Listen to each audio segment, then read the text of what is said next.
apa kabar? Oke, jadi hari ini saya mau pamer skill saya. Selain saya megang kamera, saya juga sebenarnya bisa nyablon loh. Kita lihat saya hari ini mau nyablon apa sama Mas Doni. Tunggu ya. Oke, jadi desain yang mau aku sablon hari ini tuh ada 4 screen. Ini gambar es krim. Jadi nanti kita mau pakai efek foaming di bagian esnya, terus di bagian cone-nya sih nggak bikin flat. Jadi kelihatan es krimnya lebih yummy gitu emang ya. Ada 5 screen ya? 5 screen ya? Ada 5 screen. Oke. Jadi untuk bagian foaming kita pakai 2 screen, yang satu ini 54, T54, yang satu pakai T12. Jadi T12-nya fungsinya buat ngambil tekstur, jadi biar esnya tuh lebih ada teksturnya gitu. Kita mulai dari screen teman. By the way, ini saya tetap di bawah pengawasan profesional ya, tapi saya bisa kok, kalau cuman disut-disut saya bisa. Dulu pernah, tapi saya lebih ke water base. Pernah ngerjain order dari clothing anak-anak gitu kan, dia sering main special effect. Nah, salah satunya pakai foaming, cuman yang di water base. Kalau plastisol baru ini saya megang, makanya pengen nyobain. Nyablon saya udah dari kapan ya? 2000 SMA saya udah nyablon. SMA tahun 2007 saya udah nyablon, tapi stiker ya. Dulu nyablon stiker, belum dicetak kaos. Belum bisa kalau cetak kaos itu sejak kuliah. Jadi di tahun 2010-an lah. Karena duitnya di situ.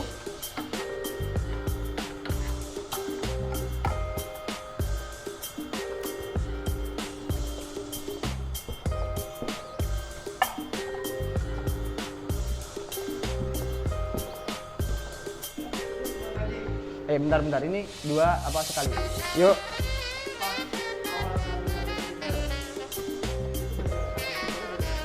Kalau sablon stiker dulu pertama lihat temen sih, waktu masih sekolah kan. Kalau pulang sekolah suka nongkrong di rumah temen, kebetulan kakak-kakakan gitu sudah pada kuliah, terus mereka aktif di dulu clothing masih apa ya, distro gitulah. Nah, mereka bikin stiker, flyer gitu di sablon kan. Nah, tertarik di situ. Jadi belajarnya ngeliatin mereka di situ, bantu-bantu lah. Kerja di tempat sablon lah. Kerja dulu pernah kerja di tempat sablon, di situ lihat kan desainer ya dulu. Kerjaannya ngurusin desain. Terus suka ngeliat gitu dan tertarik sih di situ. Di Bandung dulu, di Jogja masih sablonnya water base kan. Terus pengen belajar plastisol dulu. Itu dulu pertama kenal plastisol di Bandung nih. Ketemu Mang Opang juga di sana.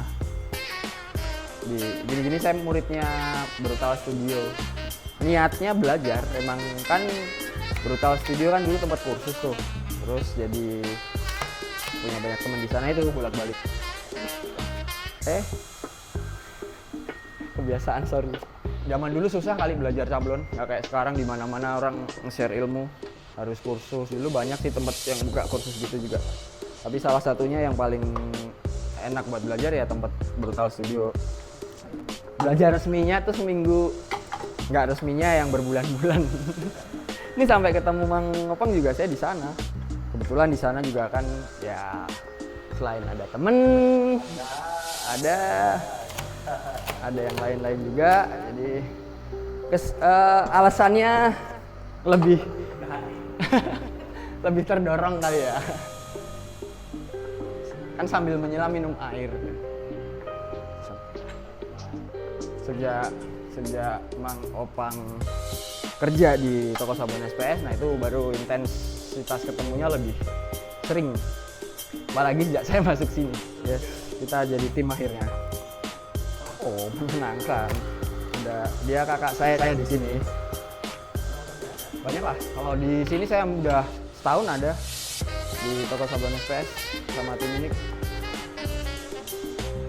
Ya karena kita kerja di sini kita nggak ada yang namanya tanggal muda. Kalau tanggal 1, tanggal 5 kan hitungnya tanggal muda. Kalau kita di tanggal tua. Bahagianya di tanggal tua kita. Iya bener.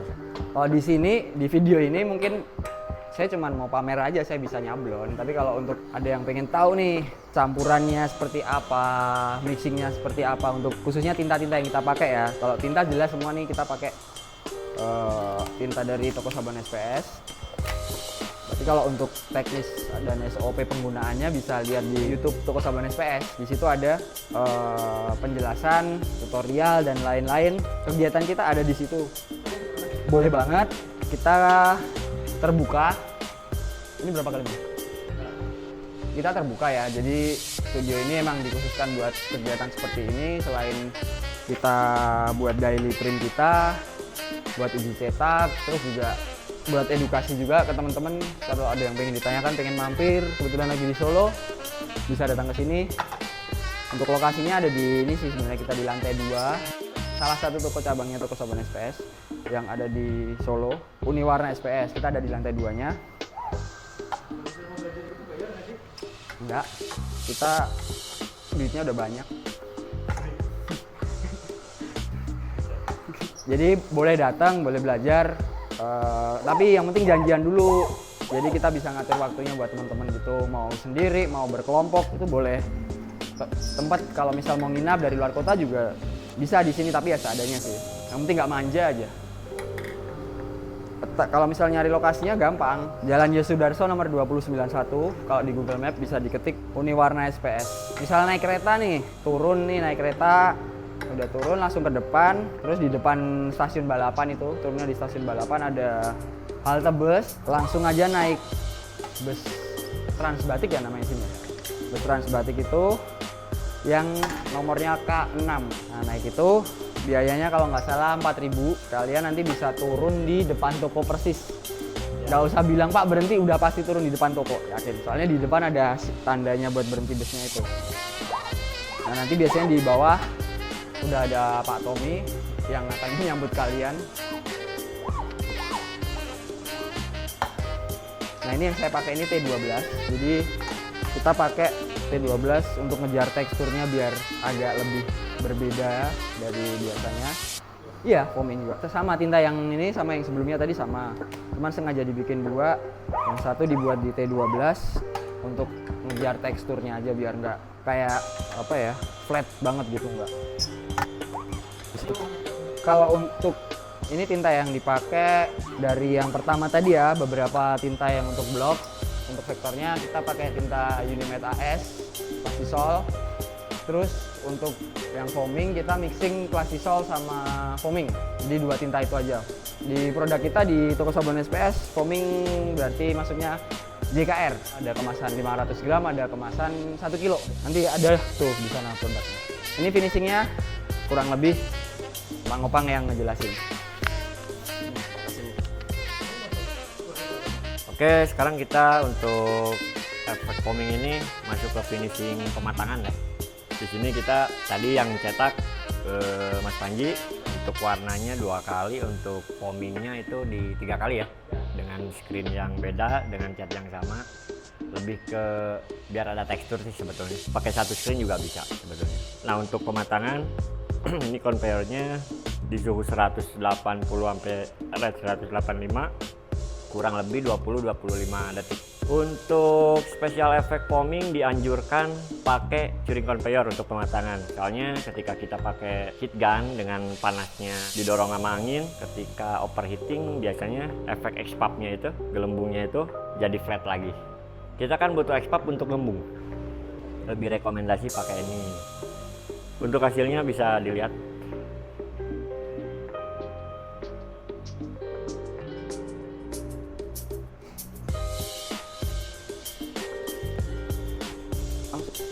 Bentar ya, masih panas. Pindah situ yuk. Oke, untuk hasilnya, hasil sablonan saya nih. Teman-teman bisa lihat ada 2 warna ya, di kain putih sama kain hitam. Teman-teman lihat, ini bagian untuk puffnya di sini, di bagian ice-nya. Untuk konnya enggak, ini yang warna putihnya. Yummy gitu sih kelihatannya gitu. Untuk tinta Plastisolnya ya, kita tadi pakai untuk warna ungu, warna coklat sama warna hitam. Ini semua pakai Plastisol Unimed AS. Terus untuk bagian foamingnya kan cuma yang merah nih. Nah, ini yang tadi mixing antara Plastisol AS sama foaming. Untuk perbandingannya, ini kita lagi pakai yang perbandingan, kita coba di 50/50 tanpa base, jadi langsung ini. Kualitas, jika pematangannya udah benar, boleh dites. Ini ya cukup.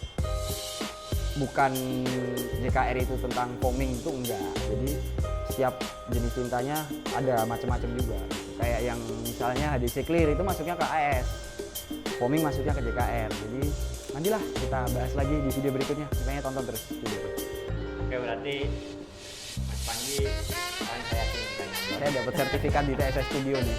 Saya udah dipercaya bisa nyablon. Selama ini saya nggak pernah nyablon, di sini baru sekarang ini saya nyablon. Selanjutnya nanti kita bikin konten-konten kayak gini lagi aja, oke? Saya Panji di TSS Studio. Ya, Doni. See ya.